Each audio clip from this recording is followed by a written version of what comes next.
क्या आप ये सोचते हैं कि काश मेरा थोड़ा सा स्टैमिना और होता, थोड़ी सी ताकत और होती? अगर हां, तो आज के इस वीडियो में मैं आपको एक ऐसी रेमेडी के बारे में बताऊंगा जो कि आपके स्टैमिना और स्ट्रेंथ को बढ़ा सकती है, बिना किसी केमिकल के और बिना किसी साइड इफेक्ट्स के, वो भी सिर्फ 1 कप पीने से। तो आज हम डिस्कस करेंगे एक यूनिक, सिंपल और पावरफुल आयुर्वेदिक रेमेडीज, क्योंकि बिना किसी रिस्क के आपको जो तनाव और टाइमिंग को नेचुरल बढ़ाने में आपकी मदद करेगी। और ये इतनी पावरफुल है कि सिर्फ 1 कप रोजाना पीने से ही आपको घोड़ों जितनी शक्ति दे सकती है। जी हां, ये कोई मजाक नहीं है, बल्कि सच में यह रेमेडी मर्दों के लिए बहुत ही ज्यादा फायदेमंद है। बिना किसी देरी के इस वीडियो को शुरू करते हैं और जानते हैं इस रेमेडी के बारे में पूरी डिटेल के साथ। उससे पहले मित्र, आपसे निवेदन है कि कमेंट बॉक्स में जय सीताराम, जय हनुमान अवश्य लिखें, और आपको वीडियो पसंद आती है तो वीडियो को लाइक करना ना भूलें। दोस्तों, आयुर्वेद कहता है कि आपकी यौन शक्ति सिर्फ फिजिकल नहीं, बल्कि आपकी ओवरऑल हेल्थ का भी एक इंडिकेटर है। अगर आपका यौन स्वास्थ्य ठीक है, तो यह दर्शाता है कि आपकी बॉडी और माइंड सही से काम कर रहे हैं। दरअसल हमारी बॉडी में सब कुछ आपस में जुड़ा हुआ होता है और इन सभी इंटरकनेक्टेड सिस्टम्स को कंट्रोल करता है। आपके अंदर का भोजन बेसिकली वह वाइटल एनर्जी है जो कि इम्यूनिटी, स्टैमिना और एंड फ्यूरियस सब कुछ बनाए रखती है। और ओजस डिपेंड करता है हमारे तीनों दोषों के ऊपर। दोस्तों, पुराने समय में ब्रह्मचर्य के लिए एक उचित शिक्षा दी जाती थी और लोग ब्रह्मचर्य को लेकर सजग रहा करते थे। और हर व्यक्ति ब्रह्मचर्य के नियमों के बारे में जानता था और यह भी जानता था कि ब्रह्मचर्य के समय किन सजगता को ध्यान में रखना होता है। लेकिन बीच में समय ऐसा रहा जिसमें ब्रह्मचर्य की अवधारणा बिल्कुल लुप्त हो गई और लोग अपनी मनमानी का आचरण करने लगे। और ज्यादा दिक्कत तो तब आई जब इस आधुनिकता का प्रभाव लोगों पर पड़ने लगा और लोगों के पास इंटरनेट और मोबाइल पहुंचने लगा। और इसका परिणाम यह हुआ कि लोग ब्रह्मचर्य का पालन करने का नियम छोड़ दिया, मतलब तक भूल गए, क्योंकि यह आधुनिकता लोगों को वैसी चीजें उपलब्ध करवाने लगी जो लोगों के ब्रह्मचर्य को तोड़ने लगी। और लोग अपने मोबाइल में ऐसी चीजें खोजने लगे और ऐसे चलचित्र देखने लगे जिनसे आज की हमारी युवा पीढ़ी को बहुत ही बड़ी बड़ी नुकसान झेलना पड़ा। इसका असर लोगों को अपने शरीर पर देखने को मिला, मानसिक स्तर पर देखने को मिला। लोग इससे बहुत चिंतित हुए और इसको सही करने के लिए हर संभव प्रयास करने लगा। और धीरे धीरे ब्रह्मचर्य की अवधारणा फिर से लोगों में आने लगी और आज लोग ब्रह्मचर्य के बारे में सजग हो रहे हैं और इसके मतलब को समझकर इसे अपनाने का प्रयास कर रहे हैं। गौतम बुद्ध ने ब्रह्मचर्य के पालन पर अपने बहुत सारे उपदेशों में उपदेश दिया और आज हम इसी विषय पर बात करने वाले हैं कि ब्रह्मचर्य की शक्ति जो होती है उसको कैसे ठीक किया जाए, उसको कैसे सुधारा जाए। आज हम बात करेंगे ऐसे ही वीर्यवर्धक योग के बारे में जो ठीक करेगा। इसके साथ साथ तुम्हें कुछ और चीजों के बारे में ध्यान देना होगा। आप उन पर ध्यान देंगे तो आपको और भी अधिक लाभ प्राप्त होंगे और तेजी से आपको लाभ प्राप्त होंगे। चलिए सारी बातें बड़े विस्तार से और आसान शब्दों में समझते हैं। एक बार एक बौद्ध भिक्षु अपने कुछ शिष्यों के साथ एक आश्रम में रहा करते थे। वह गुरु अपने सभी शिष्यों को रोजाना उपदेश दिया करते थे और जीवन में सही राह पर चलने का मार्गदर्शन दिया करते थे। एक बार एक नौजवान लड़का उन गुरु के पास आता है और आकर उन गुरु से कहता है कि हे गुरुवर, मैं अपने शरीर का नाश अपने ही हाथों कर चुका हूं। मुझे कमजोरी और थकावट हमेशा बनी रहती है, क्योंकि मैं जब 16 साल का था तभी से मुझे गलत कार्यों की आदत लग गई। तभी से मैंने अपने शरीर की शक्ति को पानी की तरह बहाना शुरू कर दिया। मुझे कुछ समय तो आनंद की अनुभूति हुई, लेकिन कुछ समय बाद ही मुझे समझ आ चुका था कि मैं अपने जीवन को बर्बाद कर रहा हूं। इसीलिए गुरुवार, मुझे कोई ऐसा उपाय बताइए जिससे मैं अपनी ऊर्जा, अपने शरीर की शक्ति जो नष्ट हो चुकी है, उसकी भरपाई कर पाऊं, ताकि मेरा शरीर पहले की तरह ऊर्जावान हो जाए। इसके बाद वह गुरुजी उस नौजवान लड़के से कहते हैं कि बेटा, इसका समाधान मैं तुम्हें विस्तार से बताता हूं। तुम इसे बड़े ही ध्यान से सुनो। देखिए, अगर आपको किसी भी पात्र में किसी भी तरल वस्तु को लक्षित करना होता है, तो यह अनिवार्य हो जाता है कि आप यह अच्छे से समझ लें कि उस पात्र में किसी भी तरह का कोई छेद नहीं होना चाहिए। अगर उस पात्र में कोई भी छेद होगा, तो आप उसमें कुछ भी तरल पदार्थ डालेंगे तो वह नीचे से निकलता रहेगा। बौद्ध भिक्षु उस नौजवान लड़के से कहते हैं कि मैं तुम्हें तुम्हारी इस समस्या का समाधान तो बता दूंगा, लेकिन तुम्हें एक चीज का ध्यान रखना होगा, तुम्हें संयम रखना होगा। यानी कि तुम्हें यह अपनी गलत क्रिया को रोकना ही होगा। मैं जानता हूं बेटा कि मन को रोकना सरल काम नहीं है, क्योंकि मन व्यक्ति को बड़ा ही भटकाता रहता है। और बेटा, जैसा तुम्हारा आज से पहले का जीवन रहा है, आज से पहले की तुम्हारी जीवन की यादें रही हैं, उस हिसाब से तुम्हारे मन को रोकना इतना आसान नहीं होगा। तुम्हारे मन में वही विचार आएंगे और फिर तुम्हारा मन फिर से वही क्रिया करना चाहेगा। लेकिन अगर आप एक संकल्प लेते हैं कि आज से मैं यह सब गलत क्रियाएं छोड़ दूंगा, नहीं करूंगा, तो आप धीरे धीरे अपने मन पर काबू कर पाएंगे। और कुछ दिनों के संकल्प के बाद एक समय ऐसा आएगा जब आप अपने मन पर विजय हासिल कर लेंगे। लेकिन अगर आप क्रियाओं को नहीं रोकेंगे और निरंतर अपनी क्रियाओं में लीन रहेंगे, तो आपको वह समय कभी नहीं मिलेगा जब आप अपने मन पर काबू कर पाएं। आप निरंतर क्रियाएं करते रहेंगे और परेशान होते रहेंगे और आपको लगेगा कि मेरा कुछ भी नहीं हो सकता है, और आप अपने विचारों की तरफ ध्यान नहीं दे पाएंगे। लेकिन दूसरी ओर, जब आप अपनी क्रियाओं को रोक लेते हैं, तो तुम अपने विचारों को सोचने की तरफ आगे बढ़ गए और तुम फिर यह सोचोगे कि मैं अपने विचार को देखता हूं, और फिर तुम देखोगे कि मैं इसे कैसे सुधार सकता हूं। इसीलिए बेटा, सबसे पहली बात तो यही है कि जब तक तुम अपनी क्रियाओं को नहीं रुकोगे, तब तक कुछ भी संभव नहीं है। इसीलिए सबसे पहले अपनी क्रियाओं को रोके।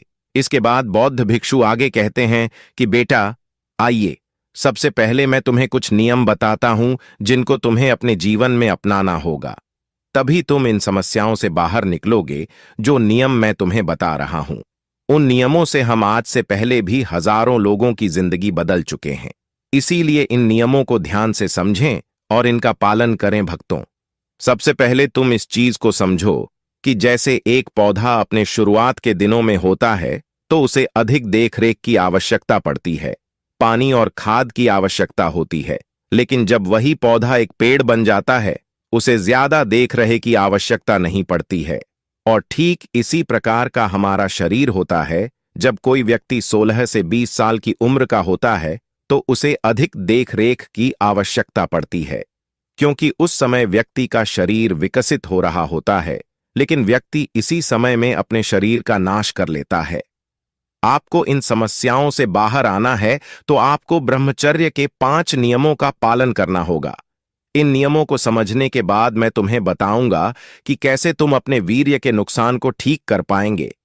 आगे बौद्ध भिक्षु पहला नियम बताते हुए कहते हैं कि अपने ऊपर सूक्ष्म दृष्टि रखनी होगी।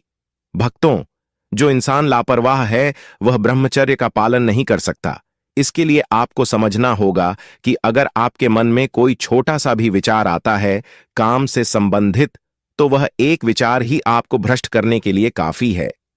इसको आप इस तरह से समझते हैं कि जैसे कोई एक भूसे के ढेर है, उस भूसे के ढेर में एक आग की चिंगारी भी लग जाती है, तो वह एक आग की चिंगारी उस पूरे भूसे को जलाने के लिए काफी है। वह एक आग की चिंगारी उस भूसे को जलाकर राख कर देगी और तुम्हें पता भी नहीं चल पाएगा। वैसे ही आपके मन में पहले से ही बहुत सारे को संस्कार संग्रहित हैं, और जैसे ही काम रूपी विचार आता है और आप उस विचार पर ध्यान देने लगते हैं, उसमें रुचि देने लगते हैं, तो भूसे की तरह वह एक विचार रूपी चिंगारी ही फिर से तुम्हारे मन को तृप्त कर देगी, और आपके मन में पहले की जो स्मृतियां हैं वह पुनः उस चिंगारी से जल जाएगी, और आपकी स्मृतियों में छिपी हुई काम वासना आपको पुनः गलत क्रियाएं करने के लिए प्रेरित करेगी। इसीलिए बेटा, बहुत जरूरी हो जाता है कि आप अपने विचारों की तरफ ध्यान दें। अगर कोई छोटा सा भी विचार आता है, तो उसको पुनः हटाए आगे। बौद्ध भिक्षु दूसरा नियम बताते हुए कहते हैं कि आपको व्यायाम करना होगा। बेटा, अगर आप निष्क्रिय जीवन जी रहे हैं और व्यायाम नहीं करते हैं, तो आप अपनी ऊर्जा को सही दिशा नहीं दे पाएंगे। आपने ब्रह्मचर्य का पालन तो किया, ऊर्जा भी संग्रहित की, लेकिन ऊर्जा का प्रयोग आप ठीक ढंग से नहीं करेंगे तो वे एक बनेंगे और गलत स्थानों पर आपकी ऊर्जा खर्च होना शुरू हो जाएगी। इसीलिए रोजाना आप 1 घंटे के लिए ऐसा मजबूत व्यायाम करें जिसमें आपका पसीना निकले, जिसको करने से आप थके, जिससे कि आपके शरीर में टूट फूट है, मांसपेशियां ब्रेक होती हैं, आपकी ऊर्जा उन मांसपेशियों को ठीक करने में लग जाए और इससे आपको बहुत ही अच्छे लाभ प्राप्त होंगे। अगर आप 1 घंटे का अच्छा व्यायाम करते हैं तो आपकी पाचन क्रिया मजबूत होगी, आपको कभी भी कब्ज की समस्या नहीं होगी, आपका मल अच्छे से निष्कासित होगा और आपकी ऊर्जा भी अच्छे कार्यों में लगेगी। आगे बौद्ध भिक्षु तीसरा नियम बताते हुए कहते हैं कि आपको आध्यात्म को अपने जीवन में धारण करना होगा। भागवत गीता में श्री कृष्ण जी कहते हैं कि यह जो मेरी माया है यह इंसान को फंसाए रखती है। अगर आप अपने आप को इस माया से बाहर निकालना चाहते हैं या फिर इस माया से ऊपर निकलना चाहते हैं तो मेरा नाम लेने से, मेरे से जुड़ने से, अपने मन को मेरे में निवेश करने से ही आप मेरी माया से ऊपर उठ सकते हैं। जब आपके शरीर में तमोगुण वृत्तियां बहुत ज्यादा बढ़ गई हैं, जब तक आप उन तमोगुण वृत्तियों से सतोगुण वृत्तियों में नहीं आएंगे तब तक आप ब्रह्मचर्य हैं। आपका मन तो चाहता है कि आप इस अंधेरे कोने में ही पड़े रहे, लेकिन आपको तो प्रकाश की ओर जाना है। इसीलिए आपको मन के विपरीत कार्य करना होगा। जैसे कि जब बर्तनों में चिकनाहट पैदा होती है तो उसके विपरीत साबुन के प्रयोग से हम उस चिकनाहट को हटा पाते हैं। ऐसा ही आपके मन के साथ होता है। इसको इस तरह से समझें, क्योंकि जो आपके मन का मेल है उसको साफ करने के लिए यह जो परमात्मा है वही एक ऐसा साबुन है जो आपके मन के मेल को साफ कर सकता है। तो ऐसे में जहां आपकी श्रद्धा है वहां उनके साथ आप जुड़े। ऐसा करने से आप चिंता से मुक्ति पा सकते हैं। ऐसा करने से आप खुश महसूस करेंगे।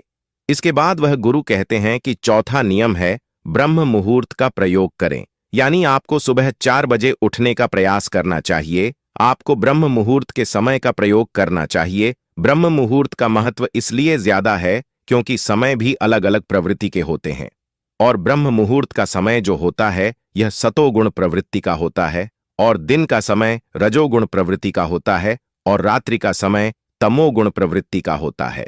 सतोगुण प्रवृत्ति समय के दौरान आप ध्यान साधना और मन को शांत करने वाली क्रियाएं कर सकते हैं। इस समय में आप अपने ऊपर काम कर सकते हैं।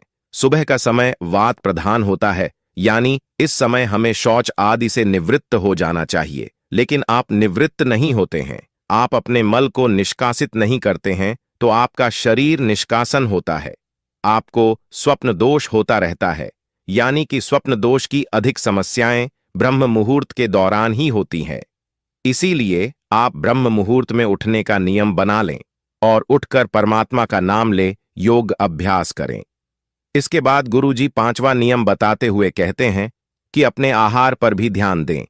ब्रह्मचर्य का पालन करते समय लोगों को यह परेशानी आती है कि वह प्याज और लहसुन के प्रयोग पर नियंत्रण नहीं कर पाते हैं, क्योंकि लहसुन प्याज ब्रह्मचर्य पालन करने वाले व्यक्तियों के लिए सही नहीं है। लेकिन प्याज लहसुन से भी बुरा आपके लिए बासी भोजन होता है, जैसे कि जंक फूड, फास्ट फूड आदि। इसीलिए आप पहले उन चीजों को छोड़ने का प्रयास करें जो आपके लिए ज्यादा हानिकारक है। आप लहसुन प्याज को छोड़ पाते हैं तो अच्छी बात है, लेकिन अगर उन्हें नहीं छोड़ पाते हैं तो आप इन फास्ट फूड, जंक फूड इनको जरूर छोड़ दें। आपके लिए छोड़ना बहुत अनिवार्य हो जाता है।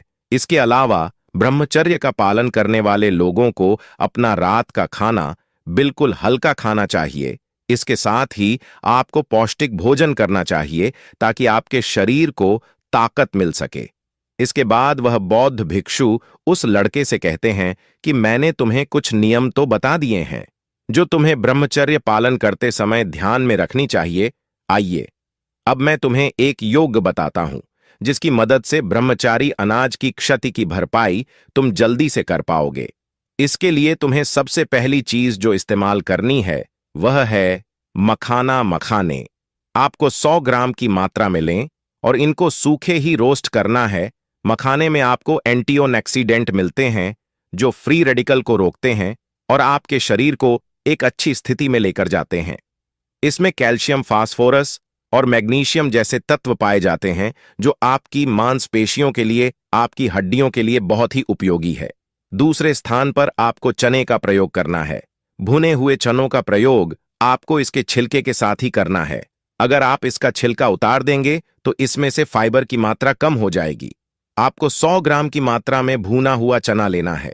100 ग्राम चना में आपको 7 ग्राम फाइबर मिलेगा और भी ऐसे अनेक तत्व मिलेंगे जो आपके लिए बहुत उपयोगी है, जो आपके शरीर को पोस्ट बनाने बल को बढ़ाने के लिए बहुत ही बढ़िया है।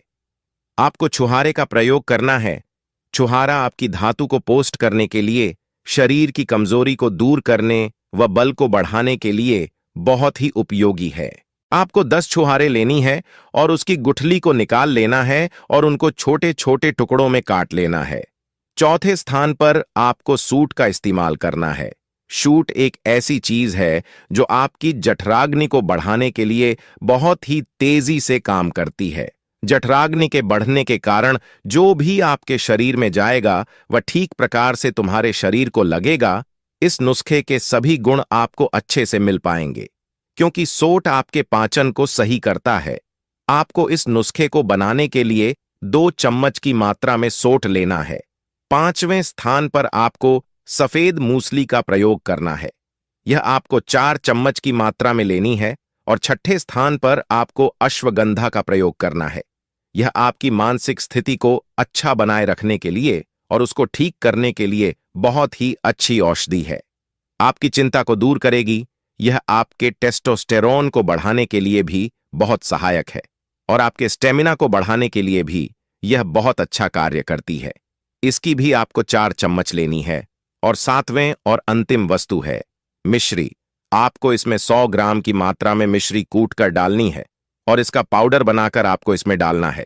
इससे आपका यह मिश्रण मीठा हो जाएगा और यह आपके बल को बढ़ाने और शरीर को पुष्ट करने में बहुत ही फायदा करेगा। इसके बाद आपको चना, मखाना और छुआरे इनको मिश्री में डालकर ग्राइंड करना है और अश्वगंधा, सफेद मूसली आदि जो पाउडर की अवस्था में है उनको ग्राउंड करने की कोई जरूरत नहीं है। इसके बाद इन सभी को एक जगह मिलाकर रखें और एक कांच के बर्तन में ढककर रख दें। इसके बाद वह गुरु कहते हैं कि बेटा, अब तुम यह समझो कि तुम्हें इसको कब और कैसे प्रयोग में लेना है। तो यह इतनी ही मात्रा में बना होगा जिसका प्रयोग तुम 1 महीने तक कर पाओगे।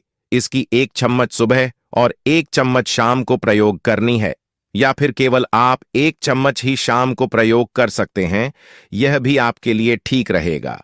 सोने से 1-1.5 घंटे पहले 1 गिलास गर्म दूध के साथ आप इसको ले सकते हैं। और अगर सुबह आप इसका प्रयोग करते हैं तो 1 चम्मच पाउडर मुंह में फाकी लेकर ऊपर से 2-3 गुट दूध पी सकते हैं। इसके बाद वह गुरु उस लड़के से कहते हैं कि बेटा, यह आपका एक योग है। इससे आपको बहुत ही तेजी से और अच्छे वाले लाभ मिलेंगे। लेकिन बेटा, इस योग के साथ जो मैंने तुम्हें नियम बताए उनका भी तुम्हें विशेष रूप से ध्यान रखना होगा। तो भक्तों, उम्मीद करता हूं आपको इस प्राचीन आयुर्वेदिक कहानी से जरूर बहुत कुछ सीखने को मिला होगा। यह आयुर्वेदिक कहानी आपको कैसी लगी, हमें कमेंट बॉक्स में कमेंट करके जरूर बताएं और इस वीडियो को लाइक भी जरूर करें और साथ ही इस वीडियो को अपने दोस्तों के साथ जरूर शेयर करें ताकि उन्हें भी इस आयुर्वेदिक कहानी से कुछ सीखने को मिल सके। और कमेंट बॉक्स में सच्चे दिल से जय जय हनुमान अवश्य लिखें। धन्यवाद।